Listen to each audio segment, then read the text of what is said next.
Hi folks, we're Tacitus Today, your pushback channel, and thank you for joining this audio no pictures live stream. Please listen to this presentation as you would a radio broadcast. In this essay, I'd like to talk about the prospects Kamala has of becoming US president. Now, if you look at Kamala in interviews and you look at her trying to answer questions and you look at her in sort of any public setting, even whether it be sort of recently or going back years, she comes across as a prize idiot moron that you wouldn't hire to sweep the floor, let alone be president or anything like that. But so you can write her off as saying, well, that moron.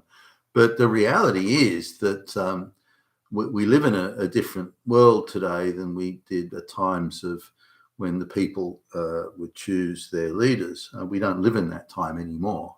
And if cast your minds back to the presidential election on the previous cycle, where Joe Biden was there. Now, I watched the non-curated, because the CNN and the globalist media heavily curated Biden's public appearances or speeches or utterances. So all his slurs and fumbles and, you know, when he forgot where he was and all that, which was quite evident back then. I mean, it simply can't be concealed anymore today. But back then it was quite evident that he was in a bad way. And when I looked at these and the fact that he wasn't campaigning and Trump was campaigning actively and all this sort of thing, I thought Biden hasn't got a snowball's chance of winning. I mean, he's going to get absolutely obliterated at the polls. So thought me, and of course many others. And just looking at the guy again, you know, that he could barely string a sentence together at the time, and again that he didn't campaign. Now I watched the presidential debate, and I thought, given I expected him to just totally, you know, be unable again to string a sentence together. I don't know what they jabbed him and juiced him up with, but he actually came across not too bad. And I thought Trump was too cautious in responding to a lot of those things. The moderators again were heavily on Biden's side, and they could have they obstructed Trump and enabled Biden. And I get all that, but even with that support, Biden couldn't get through the last presidential debate. But he managed to get through that one much better than I thought he would. But when it came to the voting, the vote was, in my view, at least clearly rigged, and so he got the highest number of votes ever in the history of presidential elections, which for a guy that couldn't string a sentence together and didn't campaign was an astonishing result. So it just goes to show what the globalists are going to do to make sure their boy or girl gets across the line, and more importantly, the person they don't want, the candidate they haven't already handpicked, to prevent that guy, Trump in this case, from getting into the White House. And they'll do anything and everything. We've certainly seen that I mean, the lawfare is incredible, the amount of lawfare they've gone to, the perversion and subversion of the standards and levels of probity, due legal process, the rule of law have all been thrown out the window in pursuit of cementing the globalist objective and the globalist program in place. And then, of course, assassination attempts and the hysterical media thing that Trump's literally Hitler and so on. I mean, it's unbelievable. But that's the world we're now living in. That wasn't the world that existed previously, but it is the world now. and the media has successfully indoctrinated or moved the Overton window to a point where when you're talking to people who otherwise are sane, sensible people, or you think they are, and they're amongst the best paid, highest paid people in the workforce in Australia and elsewhere, and they're talking about they're quite accepting of the idea that assassination is quite reasonable. Well, I mean, we're stopping Hitler. Of course, it's reasonable, but do you realize you're talking about and approving and condoning the assassination of a political opponent just because you don't like them?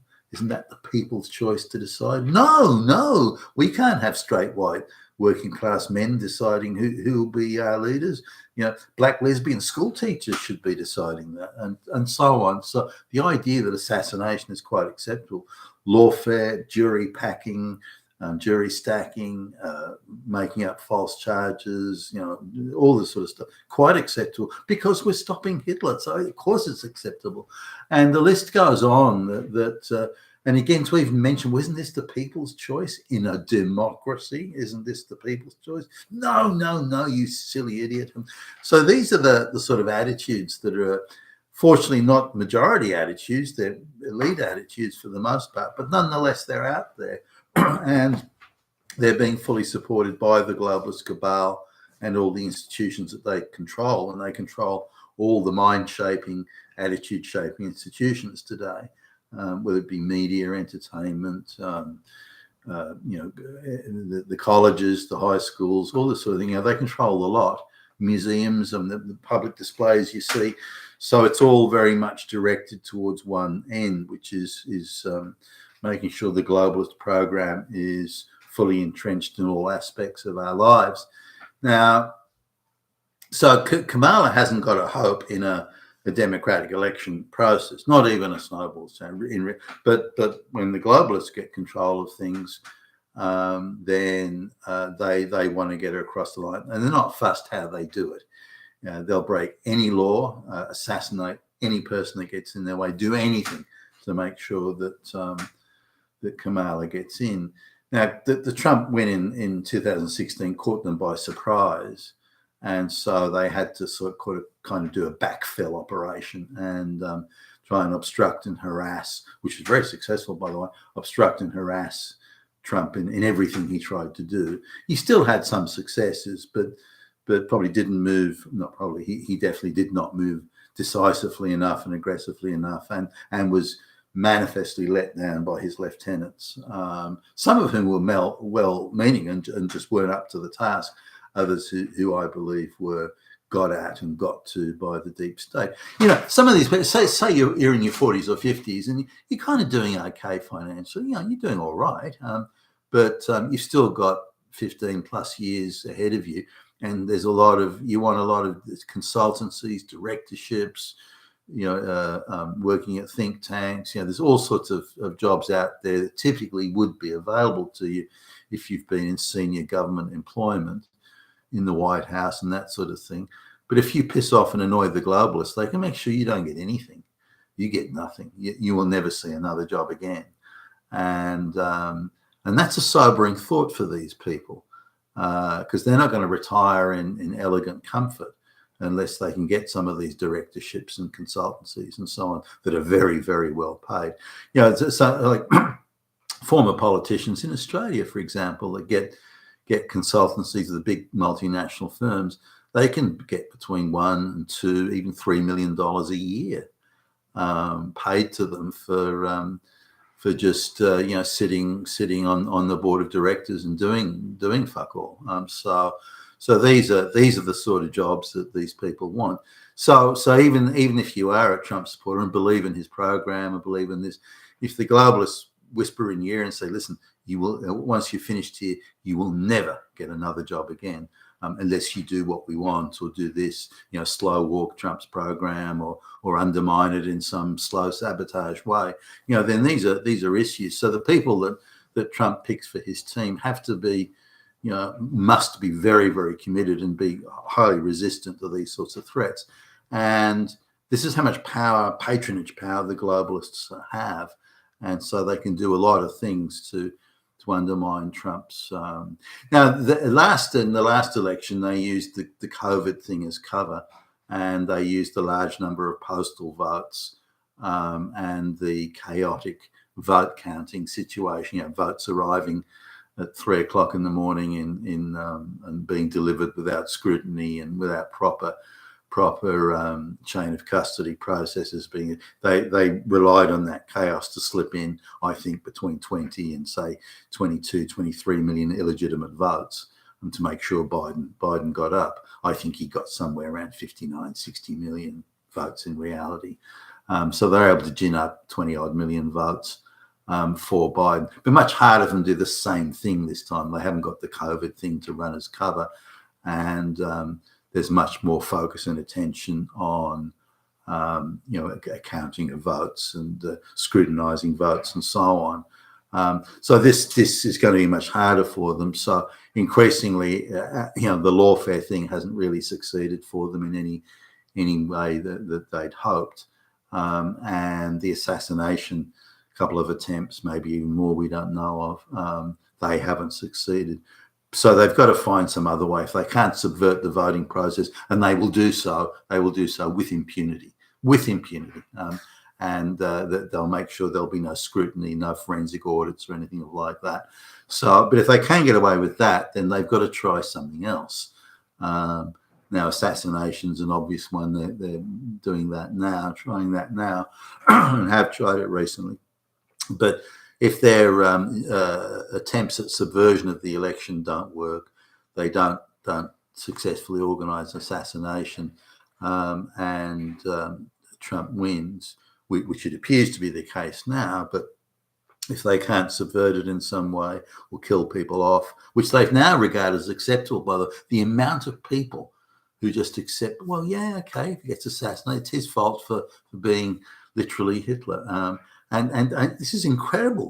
This is unbelievable that these attitudes prevail and that anybody has them. Nor are these people the numbskulls. These are the people who are getting paid the big bucks. These are people who are in the top 1 or 0.5% of income earners in the country, and they're openly accepting of the idea that it's okay to assassinate a political candidate who you don't like. I mean, fuck. So even though you look at Kamala and say, well, she's a hopeless candidate, she's got no chance. Biden was the same. He was a hopeless candidate who had no chance. And look what they did for him, what the globalists did. They managed to subvert an entire presidential election and just conjure 20 million plus votes out of thin air, and make sure there was never a forensic audit or a full examination of what they did. That's a lot of power, and that's the sort of power these people have. Now, if Trump does get into the White House, and the whole world needs him to, otherwise the globalists have won, then not now, just on this globalist winning, I don't know if I think the globalist program is already starting to careen out of control, and the only way they're going to make sure it continues is by brutal tyrannies. And I have no doubt this is what they will do, or at least attempt to do. I think that will ultimately backfire over time, but I've no doubt that's on their agenda. Look what's happening in Britain at the moment. Arbitrary arrest of people just for wrong things, for goodness sakes. But coming back to if Trump does win, or more, Trump's going to win. The issue here is not whether Trump's going to win. The issue here is whether the globalists can put in the fix to stop it. That's the issue here. That is the only issue to really, it's front and center of, I think, all of our concerns.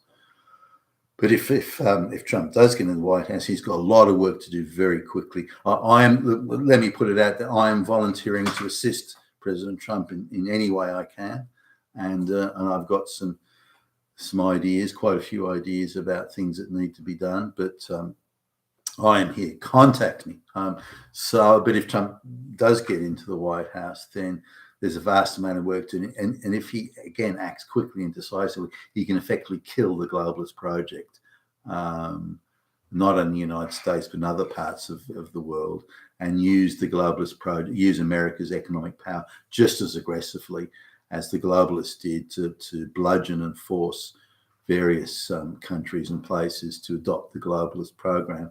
It's the same way they're trying to beat Russia up to adopt the globalist program at the moment.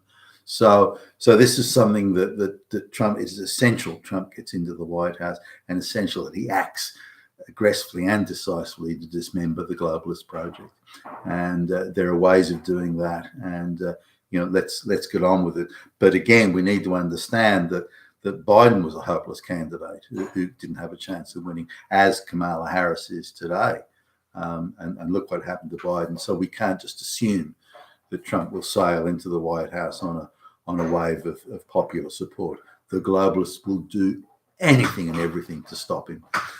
You've been fantastic today, your Pushback channel. Thank you for listening.